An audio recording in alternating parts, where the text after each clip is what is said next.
Hello YouTube. Some of us need a help up or a step up. This is quite a few steps up.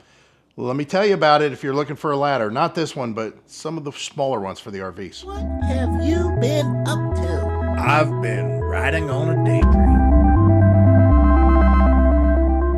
So why am I talking about why not this one? Because most of us are RVers and we're looking for the portable one that goes on the RV. This is not it. I asked them specifically to send me this one because of where we're going to take this. We're going to take this out to the pole barn, and it's because I needed something taller than the back there, back on the wall here. This one here is just like a 10-foot ladder, and it's not enough for the pole barn. The company is DIOLOVE, just like Ronnie James Dio. And so DIOLOVE. They make quite a few different ones like this. This is the biggest. This is the heaviest. However, it also expands the most. These are multi-function ladders, so you can put them, one side up higher than the other. You can do weird angles with them. They have a unique system on the telescoping part of things that the walls are very close in size, so there's less movement.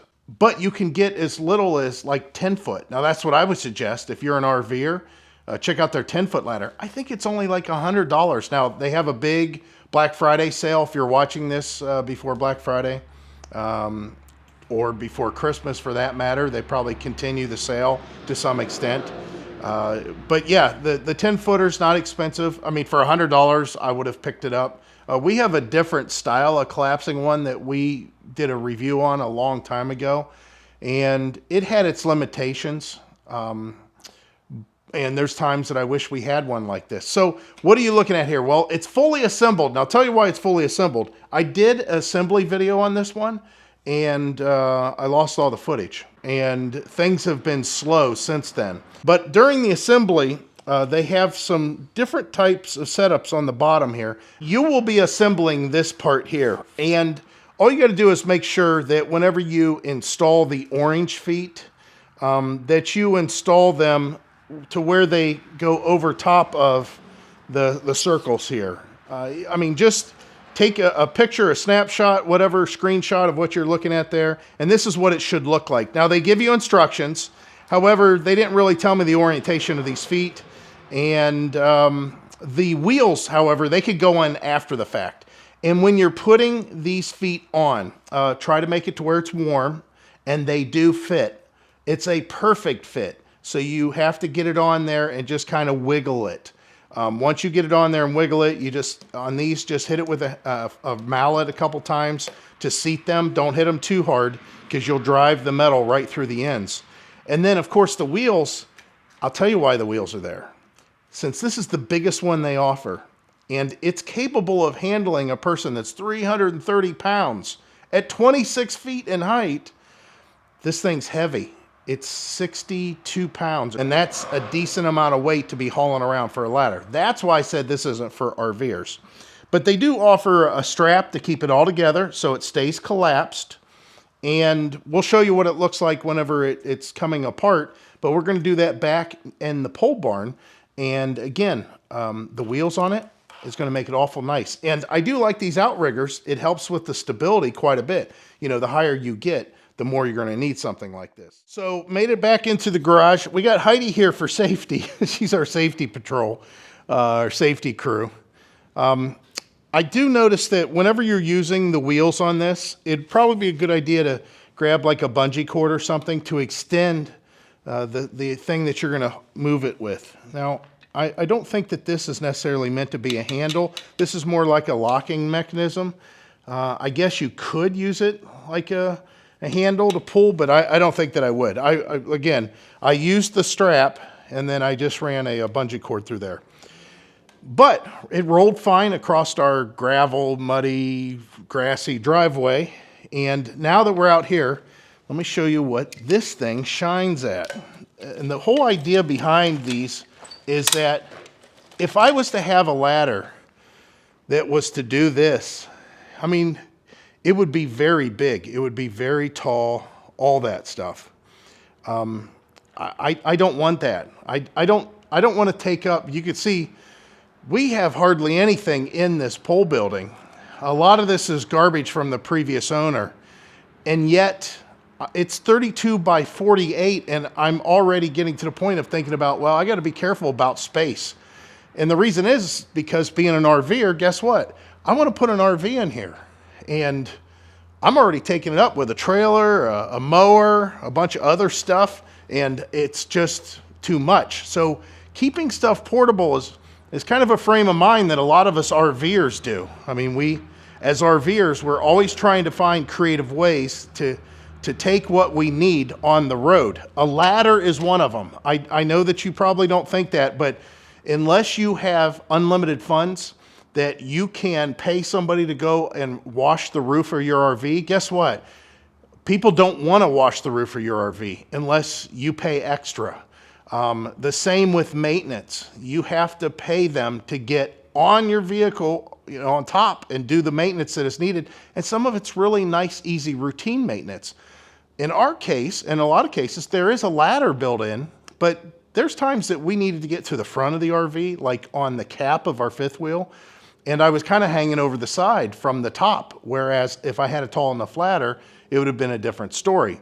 In this case, this is way too tall, but again, try to find a nice medium for that. Let's just do it. Let's just show you what it looks like. I'm gonna do one side first. Now I've got this fully engaged. I got that side fully engaged. Now I'm gonna go to this side.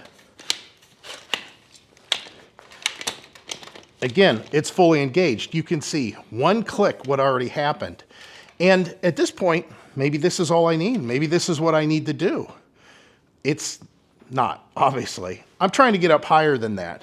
So you just keep on repeating the process and recognize that each time you do this, the base is going to get wider each time.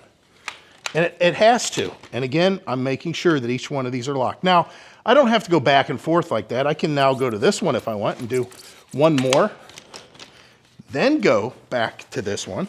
And again, the base is getting bigger on the bottom. So just make sure you have the room down there.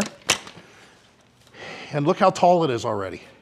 And I still have 1, 2, 3, 4, 5 more rungs to go. So let me speed this up and put it to its full size.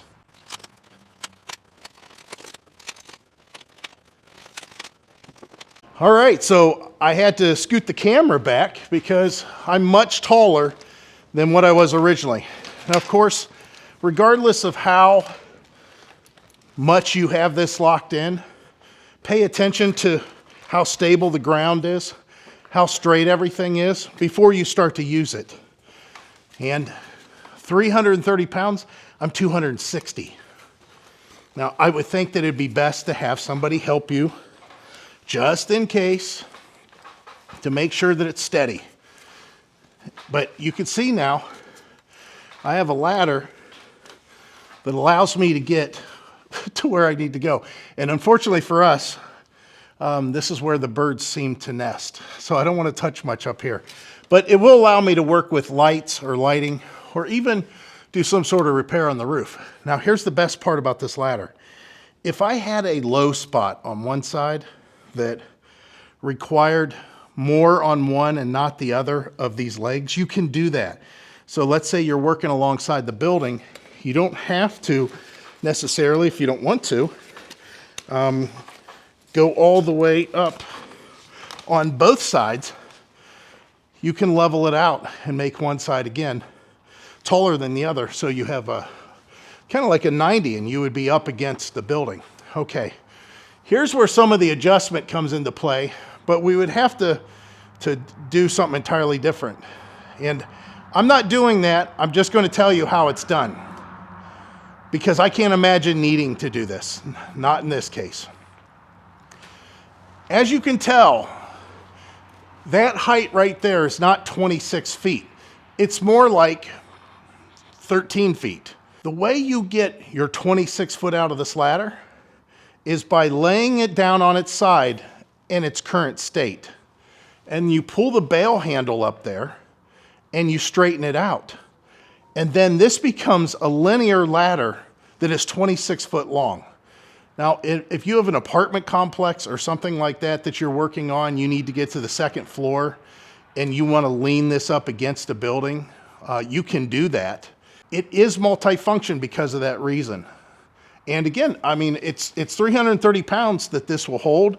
And I mean, I'm 260 pounds. So the fact that it can hold me, that's really good. So again, the links are going to be down below for this thing. If this is the size that you want, go for it. I doubt it. You're being an RVer, you guys are wanting something a little smaller. Why would you go with this brand, this DIOLOVE? Because again, the wall construction is got a tighter tolerance between this telescoping size and this telescoping size and this one. And you should have that so that it doesn't flex. So I hope this helped you out. It's kind of a cool product. And I'm kind of glad that I have a ladder that I can reach up relatively easy. Again, my other choice would be another ladder that I don't even see. I don't even know where it is. I think it's hanging in the garage. And the thing is it's one-sided. So I could work on that up there, but I would have to have it leaning up against it. That's the only way it would work. So again, hope this helped out. And as always, guys, we hope to see you out there. Bye.